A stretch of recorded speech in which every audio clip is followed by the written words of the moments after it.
ana tulisin langit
sing sini anakku sing dena didong libuke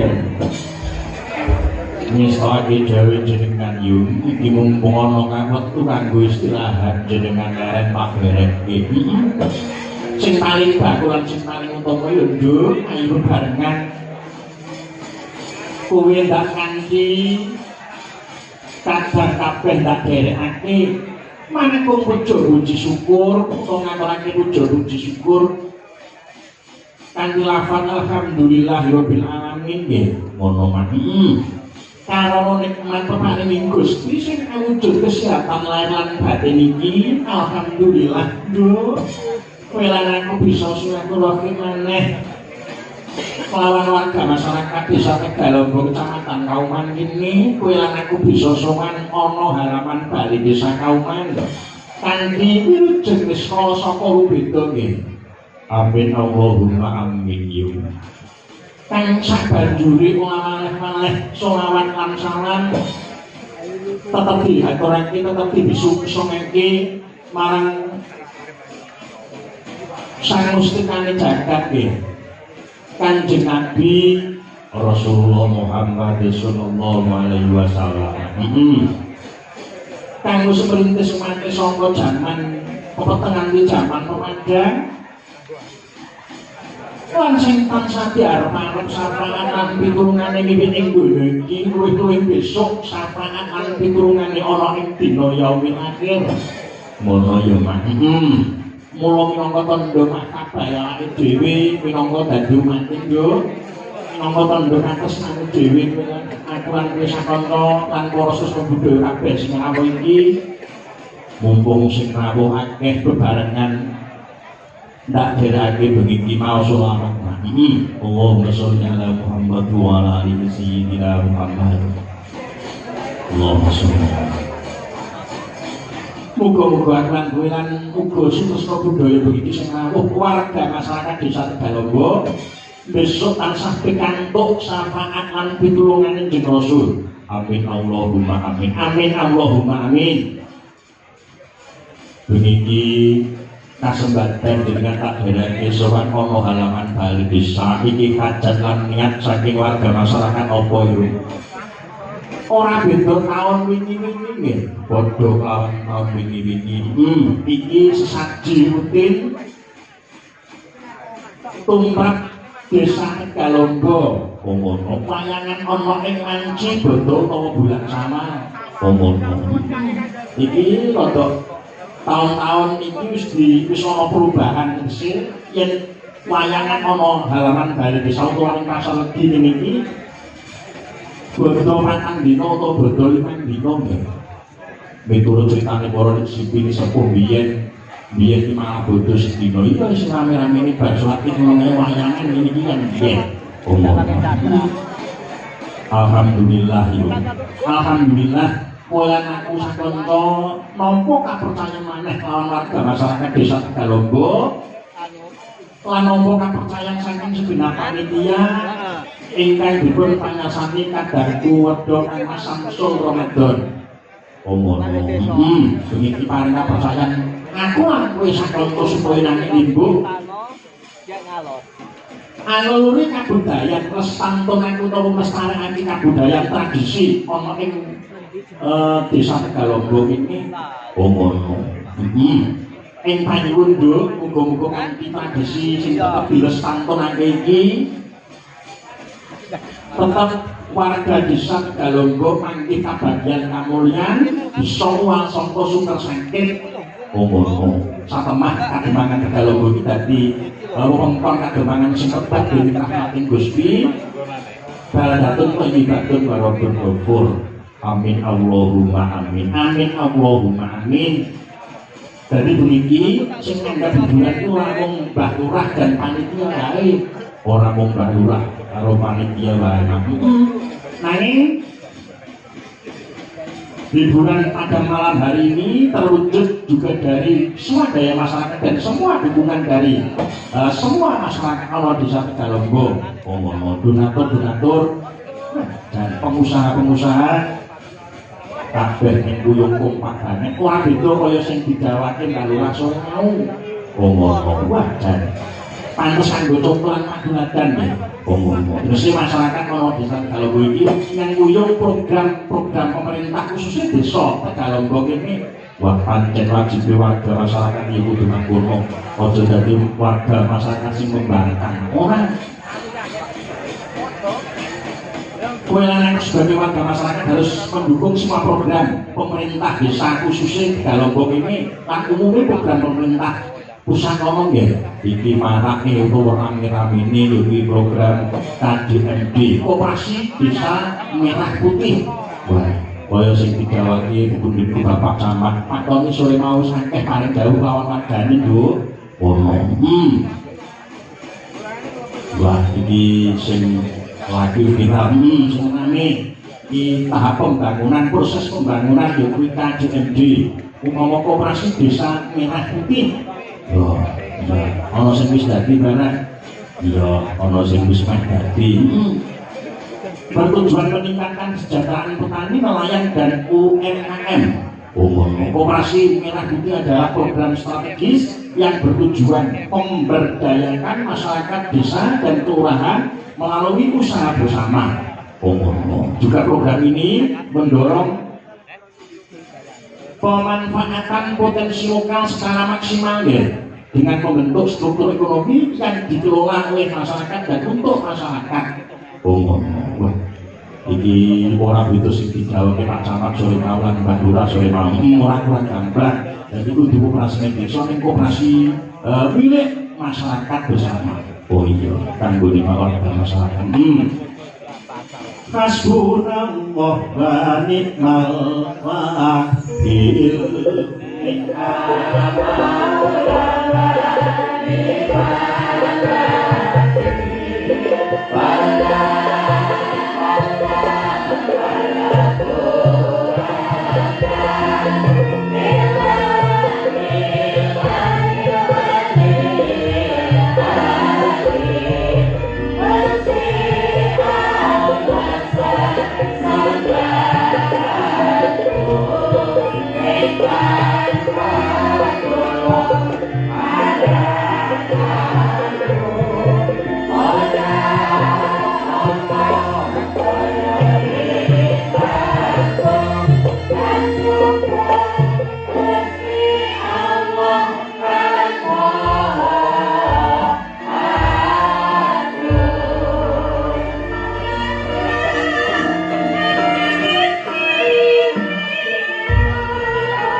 Alhamdulillah kita menjadi kadang-kadang itu maju laras lawan kadang-kadang hubungan mustika umur didukung di sound audio Wahyu Marta umur sorry mau pakai catet mau pakai catet iya alhamdulillah iki ono ing wanci isih bulan bodo isih sasi bodo orang ini do kowe lanang sakanca mengucapkan minal aizin wal faizin mohon maaf lahir dan batin iya iki sawal 1447 Hijriah pomono ya demikian intine hajatan dari semua warga masyarakat desa Tegalonggo bersih desa pomono kita kaya ono lagu nih mak ditanjake dhisik lagu bersih desa lagone ono ya ditanjake yo ora kene kadang-kadang yo maju laras ya bersih desa ya bersih desa terus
jumbuh lawan kentek lanyak saking panjenenganipun Mbah Lurah Gatot Sudibyo dan semua perangkat desa Nduk mono surasane wis to banget iya dimen ado sapa super sakit iya muga Gusti panijabah ya maka sembadan sing dadi sejane Mbah Lurah Gatot Sudibyo lan keluarga masyarakat amin Allahumma amin ngaturaken wijing dalu wijing enggah ngaturaken wijing rawuh dhumateng panjenenganipun Bapak Camat Kauman pundi Bapak Tony ugi sedaya staf saking kecamatan yo pomono forum pimpinan kecamatan Bapak Camat ugi Bapak Kapolsek dan juga Bapak dan Ramil dan semua jajaran ya ono Dungi singgung sanjeneng utawa hagesreni kentek langat saking panjenenganipun Mbah Lurah ugi setengah panitia penyelenggara pangantun ngaturaken wijing rawuh wijing dalu katur dhumateng Bapak perangkat desa Bapak sekretaris desa Bapak-bapak ingin lenggah wonten lembaga-lembaga desa Bapak Ibu perangkat desa Tegalonggo yang semangatnya luar biasa Mbak Udin juga semangat wajan semangatnya luar biasa ya. Iya. Ugi para pinisepundo Mbah Kung Mariono sekeluarga, bunderku Bapak Haji Purwanto sekeluarga, utawa Mbah Manten Galonggo sekeluarga. Alhamdulillah ya rawuh mesti ya panjenenganipun ketua panitia penyelenggara ya Bapak Samsul Ramadan sekeluarga ya pangkantun panjenenganipun Bapak Marji tokoh masyarakat sekeluarga, tokoh masyarakat Galonggo Mas Iwan ya kepala MI sekeluarga dan juga panjenenganipun kadangku sepuh sing ana Karanglojo ya Kang Mas Slamet sekeluarga ya segenap pemuda-pemudi Karangtarungan do ya Karangtarungan pemuda-pemudi tokoh masyarakat semua yang hadir ana ing halaman utawa ing pasar di Galonggo ini orang dari Mbak utawa Pak Senun sekeluarga, Pak Senun sekeluarga. Oh iya, kantun panjenenganipun Bapak Kepala Desa dan ugi Ibu Kepala Desa, Bapak Kepala Desa dan Ibu Kepala Desa wilayah Kecamatan Kauman iki sing rawuh ana ing halaman Balai Desa Tegalonggo Kauman. Monggo dicaos kangipun. Ya. Iki uga aku arep nyapa kadang-kadangku sing ana jaban rangkah. Sing ana jaban rangkah puniki sing mirsani lewat YouTube ya lewat HP. Panjenenganipun Bu Farida. Wah iki suarane yang pina. Jauh di Dubai sana. Oh, sama Dubai. Dubai ini soalnya adoh ibu arah ini sarai soalnya itu validas keluarga panjenenganipun Bagong Slamet ana ing Gultit Slaung begitu pirsani panjenenganipun sedarat sakonco begitu malah rawuh Mbak Senen sakonco sing sama sedarat ya kadangku Pak Juwari saka Kalimantan Mas Indan begitu hadir. Alhamdulillah.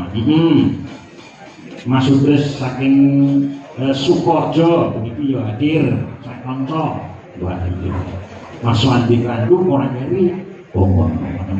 Beniki aku digeret kita bagus sing saka Pacitan ya. Wah iya disamplat wae. Mas Gareng tampil ke panggung.